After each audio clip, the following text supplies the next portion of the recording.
أعزائي طلاب الصف السابع، خلونا نحل هلأ التدريب صفحة 19. السؤال الأول: عين إشارة ناتج ما يأتي. يعني نحن ما بدنا نطلع جواب، بس بدنا نعرف إشارة الجواب.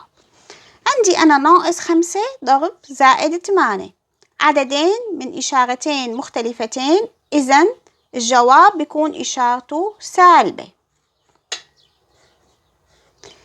-16 تقسيم -8، عددين من نفس الإشارة عم قسمن على بعضهم، معناته الجواب من إشارة موجبة.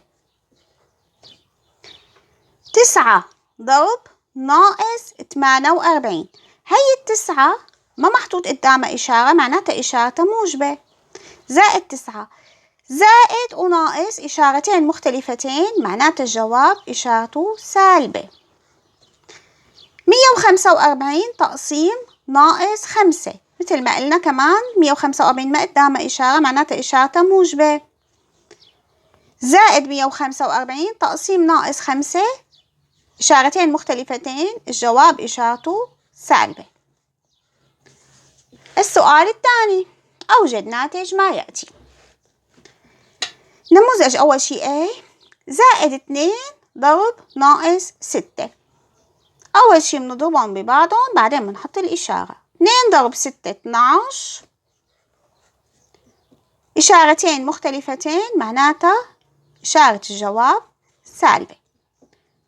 36 تقسيم -36 تقسيم زائد 6، 36 تقسيم 6 6، والإشارتين مختلفتين، معناتها بنحط إشارة سالب.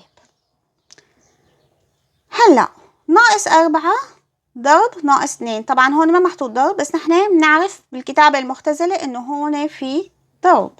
-4 ضرب -2، 4 ب2 8، والإشارتين مختلفة، عفوا نفس الإشارة، معناتها العدد إشارته موجبة، زائد 8. هلا النموذج B: عندي -9 تقسيم -1، 9 تقسيم 1 9، زائد وناقص إشارتين مختلفتين، معناتها الجواب بيكون إشارته سالبة، ناقص. هلأ 0 تقسيم -3، إذا قسمت الصفر على أي عدد الجواب هو 0، بس ما فيني أقسم الأعداد على صفر، مثل ما قلنا المقسوم عليه ما لازم يكون 0، يعني ما فيني أقول -3 تقسيم 0، غلط، بس فيني أقسم الصفر على أي عدد بدي إياه والجواب بيكون 0. وطبعا الصفر ما له إشارة، يعني لا إنه سالب ولا إنه موجب، لهيك ما بحط قدامه شيء. حتى لو كانت العدد -3 إشارته سالبة، بس الصفر ما له أي إشارة. هلا بنجي على التمرين الثاني: -1 ضرب -2 ضرب -5. هون مشان نعرف إشارة الجواب رح نشوف كم إشارة سالبة عندي.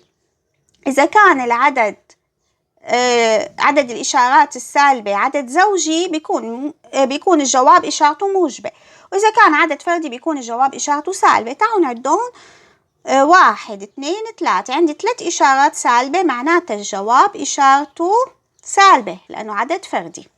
هلأ بضربهم عادي: 1 ب2 2، 2 ب5 10، معناتها الجواب هو -10. سي: -2 ضرب -3 ضرب -5 ضرب -4 ضرب -5.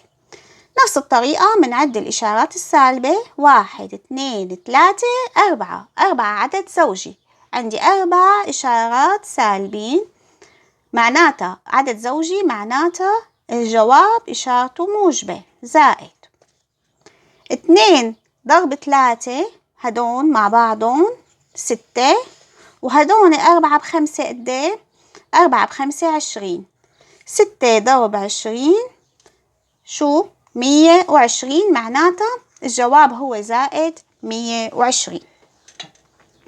هلأ هون عندي أقواس بننتبه: 5 ناقص 9 بين قوسين ضرب 10 ناقص 12 بين قوسين. شو رح أعمل أنا؟ رح طلع أول شي الجواب ضمن الأقواس بعدين بضمهم ببعضهم، لأن الأفضلية للأقواس بأي عملية بنقوم فيها الأفضلية للأقواس. بنبلش من عندها. راح أتخلص من الأقواس. عندي 5 ناقص 9. 5 ناقص 9 ناقص 4. ناقص 4 بشو بدي أضربها؟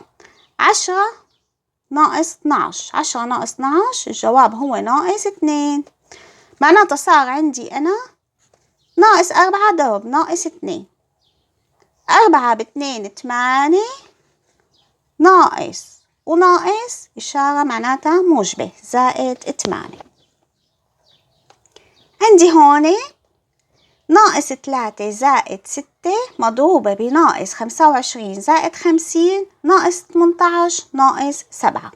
رح طالع الجواب بقلب الأقواس بعدين بضربهم مع بعضهم. بنبلش من القوس الأول. ناقص 3 زائد 6 الجواب هو زائد 3. القوس الثاني ناقص 25 زائد 50 رح أخذ أول 2 بعدين باخذ آخر 2 يعني كل 2 مع بعض. ناقص 25 زائد 50 هو زائد 25. ناقص 18 ناقص 7 هو ناقص 25. طيب شو صار عندي هون؟ زائد 3 مضروبة ب زائد 25 ناقص 25. نحن مثل ما بنعرف إنه جمع عدد مع معاكسه يساوي الصفر، معناتها هدول مجموعهم صفر. معناتها زائد 3 ضرب صفر ضرب أي عدد بالصفر يساوي الصفر، معناته الجواب النهائي هو الصفر. هلأ السؤال الثالث. املأ الفراغات لتكون مساواة صحيحة. ناقص 3 ضرب زائد 5 ضرب فراغ بيساوي ناقص 15. أول شغلة بنطلع نحن على الجواب بنلاقي إنه إشارته سالبة، معناته لازم يكون عدد الإشارات السالبة اللي عم بضربها ببعضها هو عدد فردي. عندي هون وحدة سالبة وحدة موجبة، معناتها هون بين القوسين ما لازم يكون سالبة، بعدين بصير عندي 2 سالبين بيصير الجواب موجب، معناتها هون الإشارة بين قوسين لازم تكون موجبة وليست سالبة مشان يضل عندي عدد فردي. عدد إشارات سالبة يضل فردي. هلا 3 ب5 15.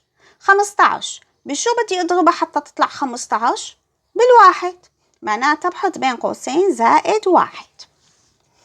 اللي بعده فراغ ضرب ناقص 2 ضرب زائد 14. الجواب هو 140. ما حاطين قدامه إشارة، إذا ما حاطين قدامه إشارة معناتها إشارته موجبة.